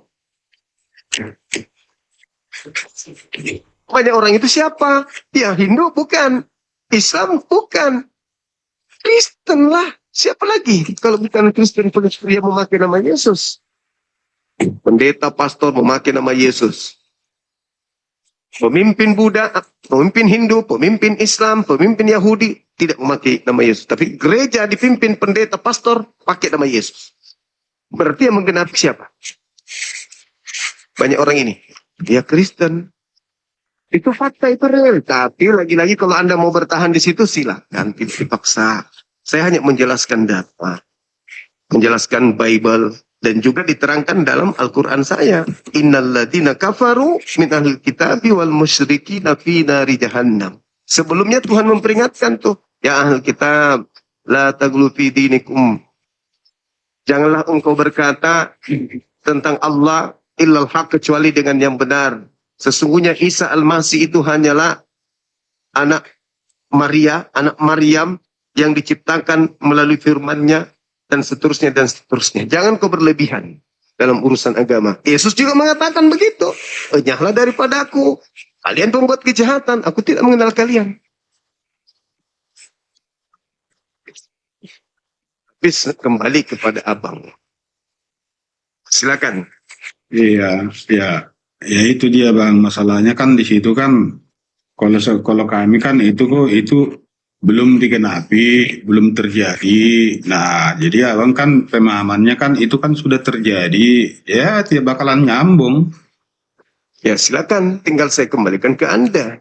Siapapun setelah Yesus menasihati muridnya, siapapun dia, mau dia Paulus, mau dia Bom-Bom, mau dia Elvis, kalau datang setelah kejadian nasihat Yesus kepada muridnya tahun 30, siapapun itu, kata Yesus tanpa pengecualian, jangan kau percaya. Sebab itu bukan aku. Kalau aku yang datang, matahari menjadi gelap, bulan tak bercahaya. Itu kalau aku.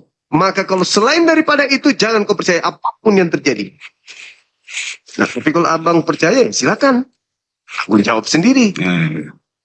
Kecuali Paulus ngaku Mesias, oh itu baru kami tidak percaya, begitu Bang. Hai, Dia cuman rasul kok dia, cuman pengajar. Roma 16 nomor 7 Paulus mengaku Kristus di situ. Wah, adalah. Mau saya buktikan? Berapa? Roma 16 nomor 7. 1 Korintus 11 nomor 1. Coba Roma 16 nomor 7.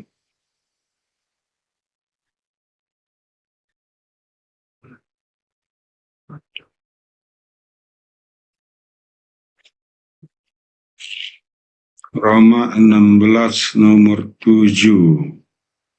Iya.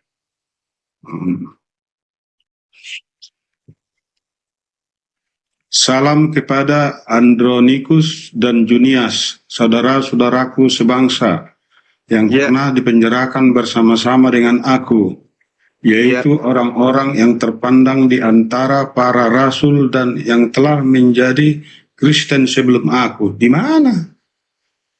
Itu Kristus dia di situ.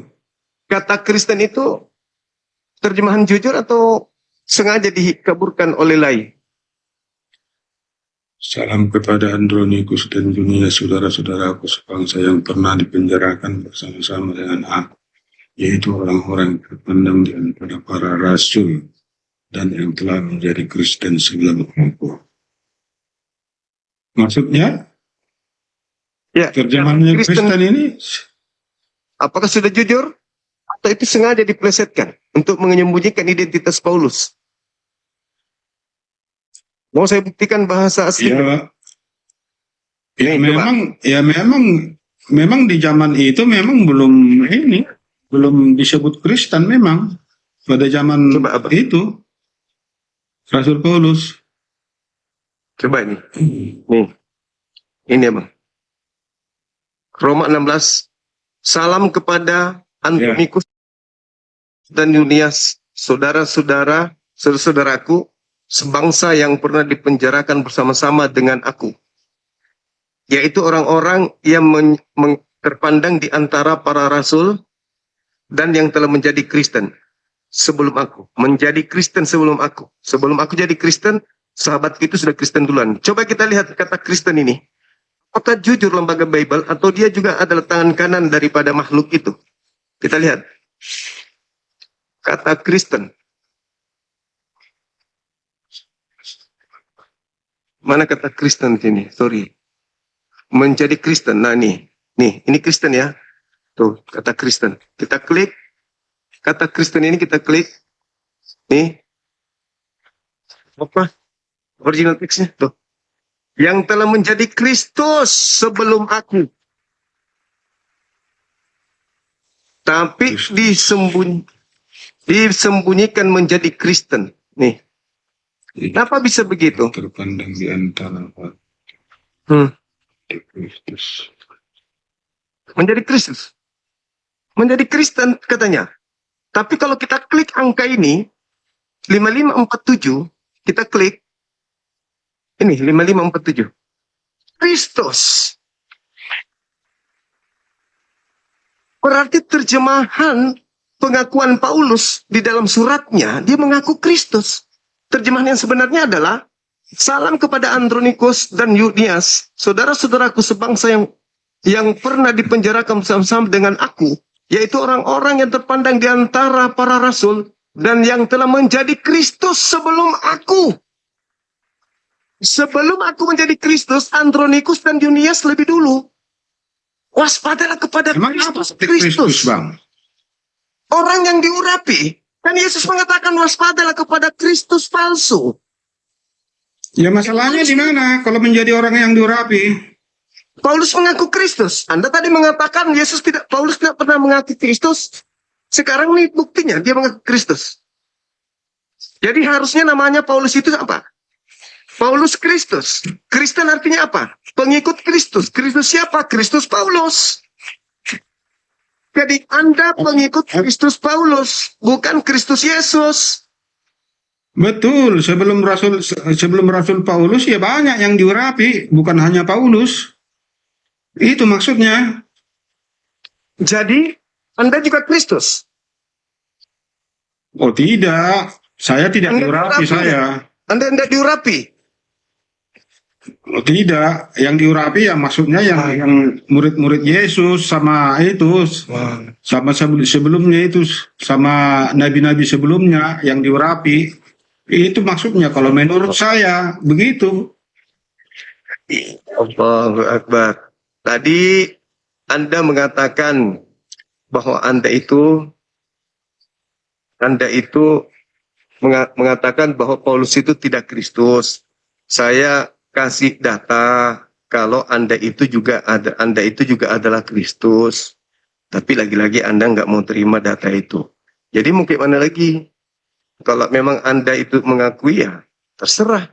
Yang pasti bahwa saya sudah memberikan data kalau Anda ini pengikut Kristus, di mana Kristus yang dimaksud di situ adalah Anda itu sendiri.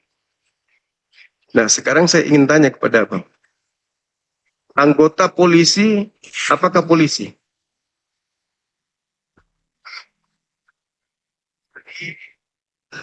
Ya polisi lah. Kalau anggota Kristus, apakah Kristus?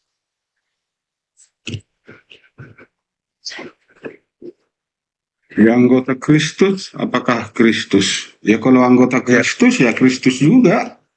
Berarti Kristen semua ini Kristus kan? Ya, tidak. Loh, kan anggota Kristus. Coba Anda baca dalam kitab saudara tuh. Di dalam surat Paulus di Filipi 3. Nomor 6. Ya, Paulus mengatakan orang Kristen itu semuanya adalah anggota tubuh beserta dalam janji yang diberikan dalam diri Kristus. Kalian itu adalah anggota Kristus. Itu fakta, itu real. Jadi saudara-saudara kami Kristen ini berdasarkan pengakuannya bahwasanya ya Kristen itu begitu dikatakan anggota Kristus ya Kristus.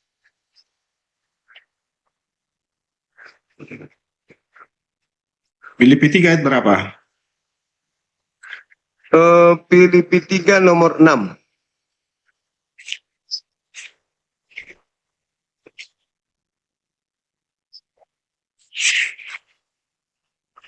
Atau yang langsung di ini aja Bang, Tentang di 1 kegiatan. Korintus. Bukan, 1 Korintus 12 aja. 1 Korintus 12 nomor 27.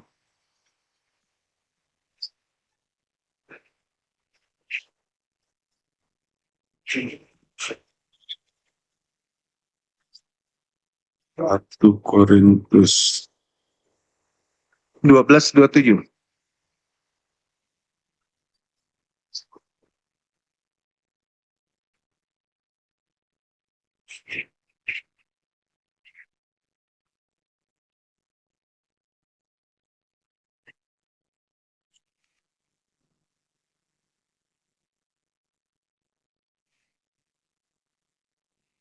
Kamu semua adalah tubuh Kristus, dan kamu masing-masing adalah anggotanya. Waspadalah kepada penyesat yang datang kepadamu memakai namaku dan berkata, "Kulah Kristus." Kristus palsu akan datang. Nah, kalian ini Kristus semua kan?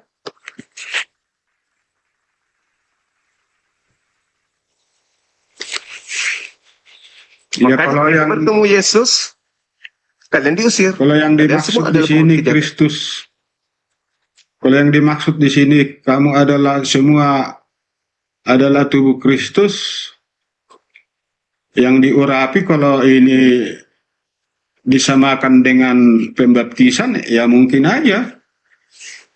Ya udah. Berarti Kristus palsu yang dimaksud Yesus itu yang mana?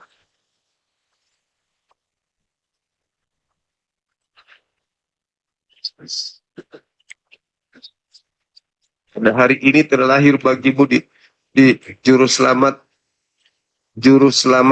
Kristus Tuhan kota Kristus Daud. Tuhan, kota Daud. Berarti kalian juga Kristus. Yang mana yang asli, yang mana yang palsu? Kalau yang diurapi itu kan hanya nabi, hanya rasul yang diurapi, hanya yang dipilih Tuhan yang diurapi. Itu pengertian saya. Iya, dan Paulus mengatakan pengikutnya adalah Kristus juga. Sementara kalian tidak diurapi, berarti kalian asli atau palsu nih? Semua adalah tubuh Kristus. Iya, ini nggak tepat ini. Bukan salah-salah itu. Oh iya. Tadi 1 Korintus 12:27, Paulus sudah membuktikan dia Kristus, mengaku Kristus. Mungkin mana lagi? Makanya saya bilang kalau ini bisa disamakan yang diurapi itu dengan baptisan, ya bisa kita disebut semua Kristus gitu. Ya, terus data yang tadi keliru. Anggota polisi adalah polisi, anggota TNI adalah TNI. Anggota Kristus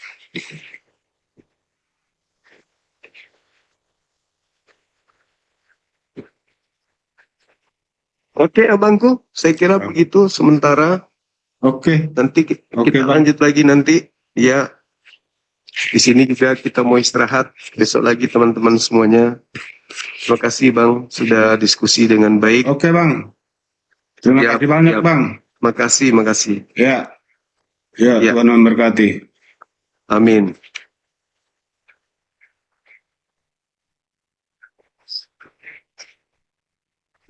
Si kerudut.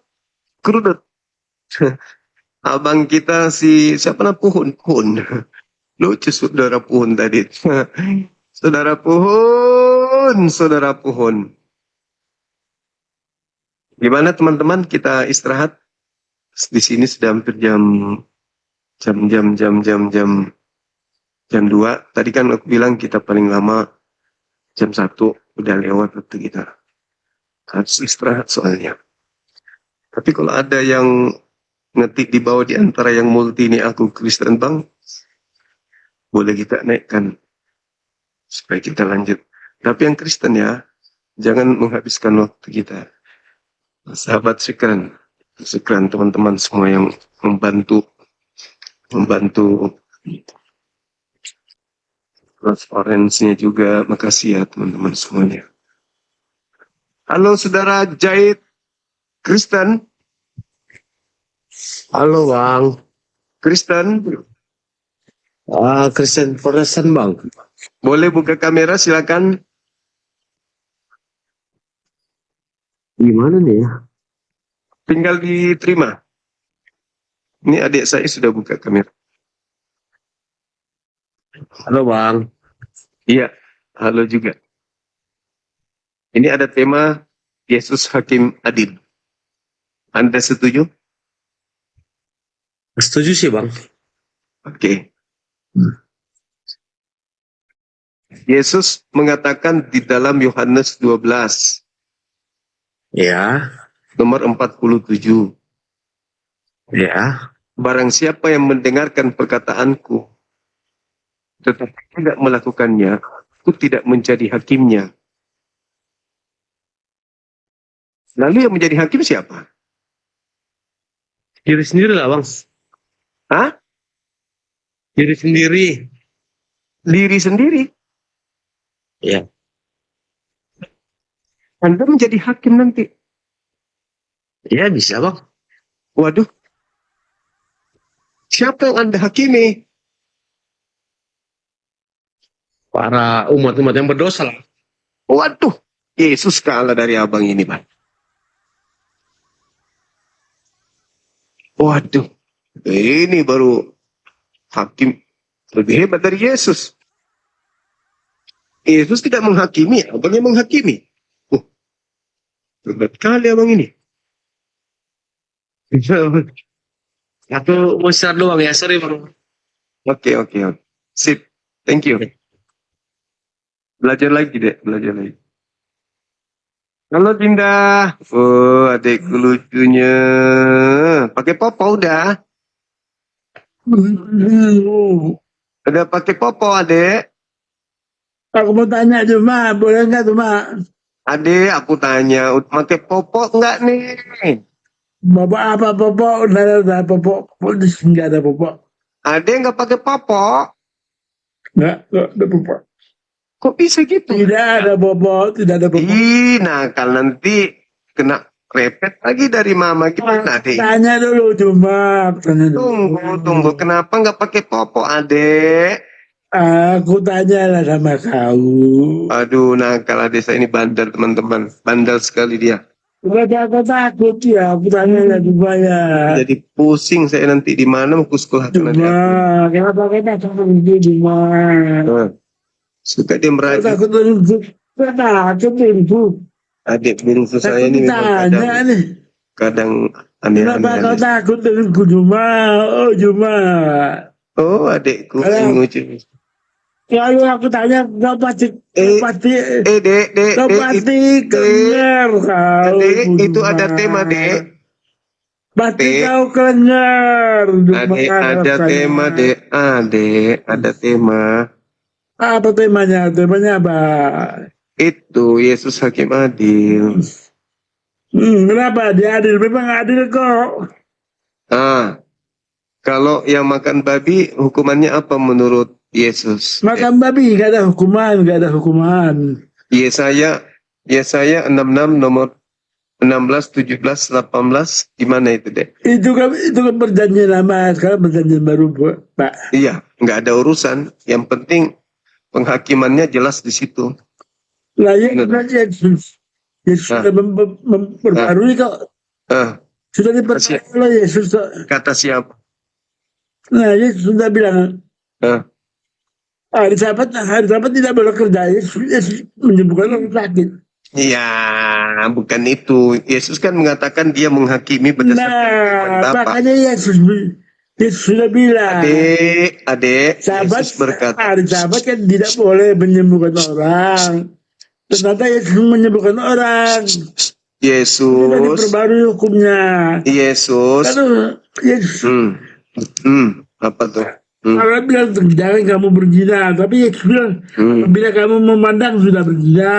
Nah, makanya lebih jauh lagi dong. Nah, kalau memandang wanita dan mengingininya, hukumannya apa? Diapain matanya menurut Yesus? Sudah berzina katanya. Nah, hukumannya apa menurut Yesus? Matanya diapain? Ya, dia tidak menangkan hukumannya.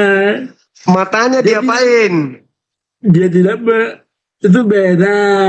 Adek, kata Yesus, kalau ada orang memandang wanita dan mengingin dalam hatinya, matanya diapain? Matanya diapain? Mata kau lah dijungkir.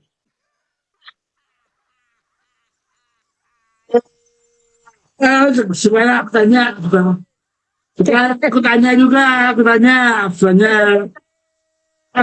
Juma, aku tanya Nabimu melanggar Tuhan, Adik, kamu pernah melanggar hukum Tuhan. Adik, kamu pernah memandang wanita dan mengingini dalam hati? Aku nggak pernah memandang wanita. Jadi selama ini kau memandang laki-laki? Aku nggak pernah memandang wanita dan ingin birahi. Adik gangguan juga? Aku tidak memandang wanita dengan birahi. Oh, jadi memandang laki-laki baru birahi? Aku tidak memandang yang birahi kok. Tuh, jadi selama ini enggak ada nafsu sama wanita. Tidak memandang secara birahi. Lalu memandang enggak ada nafsu sama boleh, tapi tidak birahi. Enggak nafsu sama wanita. Tidak birahi. Enggak nafsuan sama wanita. Birahi terhadap. Birahi terhadap. Bisa birahi terhadap sakit periksa. Birahi terhadap istri saja. Kalau sama wanita lain tidak? Tidak. Dengan istri saja. Berarti ada gangguan? Dengan istri. Oh, gangguan ada. Besok abang bawa ke rumah sakit ya. Ya, besok abang bawa. Ya, aku bawa ke dokter besok ya, Dek. Adik. Nabimu melanggar hukum Tuhan. Adik, besok Nabimu melanggar ya. Tuhan. Ternyata adik ini enggak tertarik sama perempuan, adik ini. Nabimu melanggar hukum Tuhan. Gimana ceritanya adik ini? Nabimu melanggar. Tidak nafsu terhadap perempuan ini gangguan ini adik. Bukan, Nabimu melanggar. Oh adik. Bukan, tidak nafsu sama Nabimu perempuan. melanggar. Nabimu melanggar, Oh. Nabimu melanggar hukum Tuhan. Nabimu. Lagi lucu-lucunya adik ini. Bukan, Nabimu buka dulu tuh. Hadis 129. Teman-teman, saya minta maaf. Ini Saya selalu 129 ngawur. buka. Memang begitu beliau. Begitu. Hadis 129 gak buka dulu. Adik, saya ini memang begitu. Selalu Hadis tinggi hayalannya. 129 gak buka. Tapi tidak ada ini. Bukan 129 Anissa. Kenapa enggak ada remnya. Gimana? Saya memang begitu. Jadi kadang dia ngawur dia. Anissa 129 cuma. Kayak gitu terus ini dia lakukan begini tuh sampai Anissa 129 kau buka dulu. Anissa 129 kau buka dulu. Gitu aja terus. Nanti dia diam. Nanti dia berhenti kalau dikasih permen kaki jumbo tapi. Anissa 129 kau buka ya. Nabimu melanggar di sana Nabimu melanggar. Tidur dek. Tidur sekolah besok sekolah besok. SLB masuk kelas SLB besok, jangan nakal. Oke teman-teman sekalian, izin kita rehat besok lagi atau nanti siang lagi jumpa kita. Alhamdulillahirrabbilalamin. Demikianlah dialog ilmiah lintas agama. Tentunya banyak sekali ilmu, hikmah, dan manfaat yang bisa kita jadikan pelajaran dalam kehidupan kita sehari-hari. Sahabat beriman yang dimuliakan Allah, terima kasih banyak telah menyimak video ini sampai selesai. Doa dan harapan saya semoga sahabat semua selalu diberikan kesehatan, dimudahkan segala urusannya, dan dilancarkan rezekinya. Amin ya rabbal alamin. Demikian yang dapat saya bagikan, kurang lebihnya mohon maaf. Sampai bertemu lagi di video berikutnya. Wabillahi taufiq wal hidayah. Wassalamualaikum warahmatullahi wabarakatuh. Setelah kita mendengarkan bersama dialog lintas agama yang sangat menarik, sekarang mari kita lanjutkan aktivitas kita masing-masing. Semoga kita bisa mengambil ilmu, hikmah, dan manfaat dari dialog tersebut. Buat sahabat semua, saya ucapkan terima kasih banyak, selamat beraktivitas dan sukses selalu. Tetap jaga persatuan dan sampai bertemu lagi di video berikutnya. Wassalamualaikum warahmatullahi wabarakatuh.